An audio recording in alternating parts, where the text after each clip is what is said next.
এই ছেলে তো এক নাম্বারের ভিখারি। আমার তো মনে হইতাছে এই ছেলে এই সব টাকার জন্য করতেছে।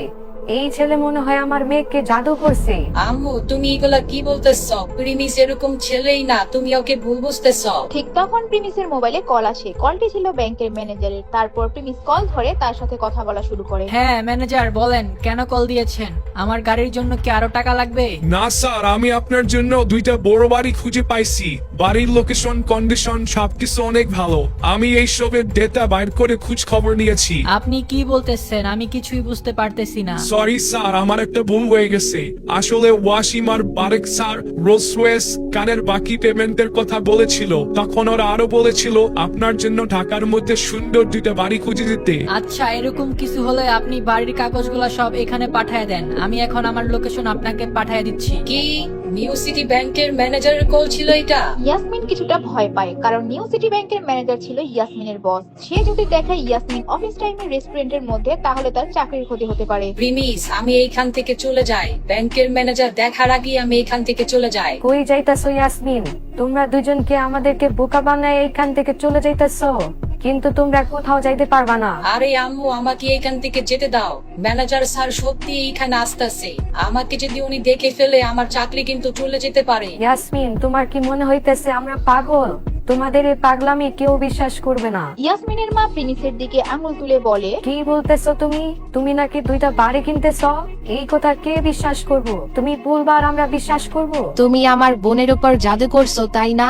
তোমার কি আছে যে তুমি আমার বোনকে বিয়ে করবে? তোমার এখনো টাইম আছে, তুমি আমার বোনকে ছেড়ে দাও আর এখান থেকে চলে যাও। প্রিমিস এতগুলো কথা শোনার পরেও ওইখান থেকে যায় না, কারণ সে ইয়াসমিনকে প্রমিস করেছিল তার থেকে অভিজিৎকে আলাদা করে দিবে। শালা বদমাইশ, তুই কি কানে শুনোস না? তোকে বলছি না আমাদের সামনে থেকে চলে যেতে। ভূমিকা এই কথা বলে যখন প্রিমিসের গায়ে হাত উঠাতে যাবে, তখনই প্রিমিস তার হাত ধরে ফেলে।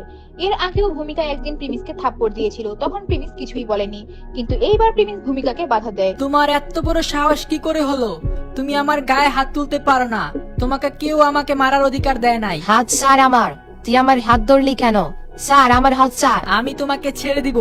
তোমার হাত ধরার আমার কোনো ইচ্ছা নাই। জাস্ট দ্বিতীয়বার হাত ধরার আগে আজকের এই কথা মনে রাখো। ঠিক তখনই ওইখানে ব্যাংকের ম্যানেজার আসে। এটা দেখে ভূমিকা আর বাকিরা সবাই অবাক হয়ে যায়। আরে বাপরে, এটা তো নিউ সিটি ব্যাংকের ম্যানেজার। ইয়াসমিন, তুমি এখন এইখানে দাঁড়িয়ে আছো? যাও এখান থেকে, নাইলে ম্যানেজার তোমাকে দেখে ফেলবে। দেখতেছো না ম্যানেজার এখানে আসতেছে? না, তোমাকে কোথাও যাওয়া লাগবে না ইয়াসমিন। দেখো ইয়াসমিন, এই ছেলে কত বড় পাগল। তোমার ম্যানেজার এইদিকে আসতেছে, হয়তো তোমার চাকরিও চলে যেতে পারে। আর এইদিকে এই ছেলে তোমাকে বলতেছে কোথাও যেতে হবে না। তাদের কথার মাঝখানে ম্যানেজার ওইখানে চলে আসে। হ্যালো প্রিমিস স্যার, কি অবস্থা? কিন্তু ম্যানেজার তখন ওখানে প্রিমিসের সাথে ইয়াসমিনকে দেখে কিছুটা অবাক হয়। আরে ইয়াসমিন, তুমি এখানে? তোমাকে তো আমি একটা কাজের জন্য সিটির বাইরে পাঠাইছিলাম। ইয়াসমিনের মা ইয়াসমিনের চাকরির বাঁচাতে মিথ্যা কথা বলে। হ্যালো ম্যানেজার, আমি ইয়াসমিনের মা। ইয়াসমিনের শরীর এখন খারাপ, যার কারণে ওর মন ফ্রেশ রাখার জন্য ওকে একটু ঘুরতে নিয়ে আসছি। ইয়াসমিনের শরীর এখনো অনেক খারাপ। হ্যাঁ ম্যানেজার, আমার বোনের শরীর অনেক খারাপ ছিল। তারপর আমরা সবাই ইয়াসমিনকে হসপিটালে নিয়ে গেছি। তাদের কথা বলার মাঝখানে প্রিমিস ম্যানেজারকে ডাক দেয়। হ্যালো ব্যাংক ম্যানেজার, আমার কথা শোনেন। জি প্রিমিস স্যার, বলেন। আসলে ওরা সবাই মিথ্যা কথা বলতেছে। আমি ইয়াসকিনকে আমার এখানে নিয়ে আসছি। এতে যদি তোমার ব্যাংকের কোনো ক্ষতি হয়ে থাকে তাহলে ওকে মাফ করে দিও। আচ্ছা ঠিক আছে স্যার, কোনো প্রবলেম হবে না। তখন সেখানে উপস্থিত সবাই প্রিমিস আর ম্যানেজারকে কথা বলতে দেখে অবাক হয়ে যায়। যে ম্যানেজার কিনা তাদের কথা পাত্তা না দিয়ে প্রিমিসের দুই লাইন কথাই রাজি হয়ে যায়, তা দেখে সবার অবাক হওয়ারই কথা। প্রিমিস স্যার প্লিজ বসেন, আমি আপনাকে দুইটা বাড়ির নকশা দেখাচ্ছি। স্যার এই দেখেন, এই বাড়িটা ঢাকার মধ্যে। এটা কিনতে 22 কোটি টাকা লাগবে।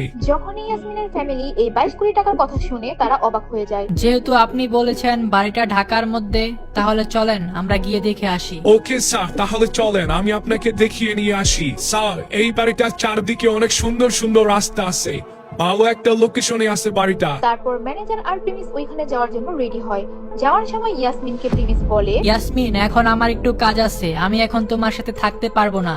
যখন আমি ফ্রি হব তখন তোমাকে কল করব। জি প্রিমিস স্যার, ঠিক আছে। চলেন ম্যানেজার সাহেব, আমরা এখন চলে যাই। প্রিমিস ব্যাংকের ম্যানেজারকে নিয়ে তখন সেখান থেকে চলে যায়। ইয়াসমিন, তুমি আমাদেরকে আগে কেন বলো নাই এই ছেলে যে এত বড় লোক? তারপর যখন ইয়াসমিনের মা ইয়াসমিনকে এই কথাগুলো বলছিল, তখন ভূমিকা অভিজিৎ ইয়াসমিনের বাবা প্রিমিসের পিছনে পিছনে হোটেলের বাইরে আসে। আসে। তাদের যাওয়া দেখে ইয়াসমিনের মা ও ইয়াসমিনও তাদের সাথে যায়। একটু সামনে গিয়ে দেখে প্রিমিসের গাড়ি ওইখানে উপস্থিত সবাই দেখছিল। কেউ কেউ গাড়ির সাথে ফটো তুলছিল। প্রিমিসের গাড়ির সামনে অত মানুষের ভিড় ছিল যে প্রিমিস নিজের গাড়িতেই বসতে পারছিল না। আরে ভাই, সবাই একটু সরে দাঁড়াও, আমি এইখান থেকে গাড়ি নিয়ে যাব।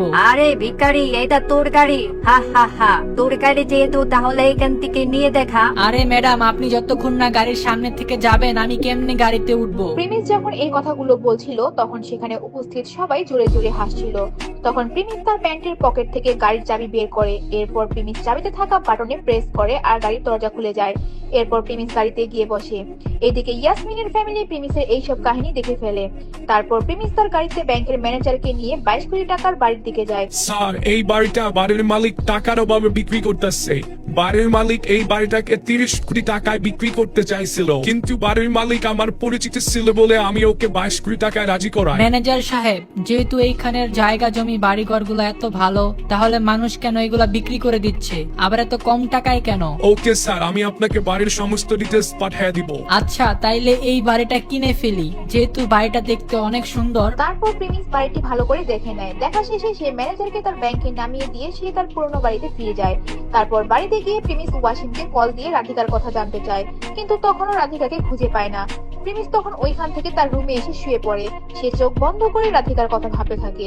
এক পর্যায়ে প্রিমিস ঘুমিয়ে পড়ে। সকালে তার ঘুম ভাঙে ফোনের রিংটোনের সাউন্ডে। হ্যালো প্রিমিস, একটা প্রবলেম হয়ে গেছে রে। কি হয়েছে অমিত? আমি আজকে রোশনিকে বলছিলাম শপিং করাইতে নিয়ে যাব, কিন্তু আমার একটা ইম্পর্টেন্ট কাজ আছে, তাই আমি যাইতে পারবো না। তোর একটু হেল্প লাগবে। কি হেল্প লাগবে আমাকে বল। তুই প্লিজ একটু রোশনিকে শপিং করাইতে নিয়ে যা। কি হতে যাচ্ছে নেক্সট পার্টে?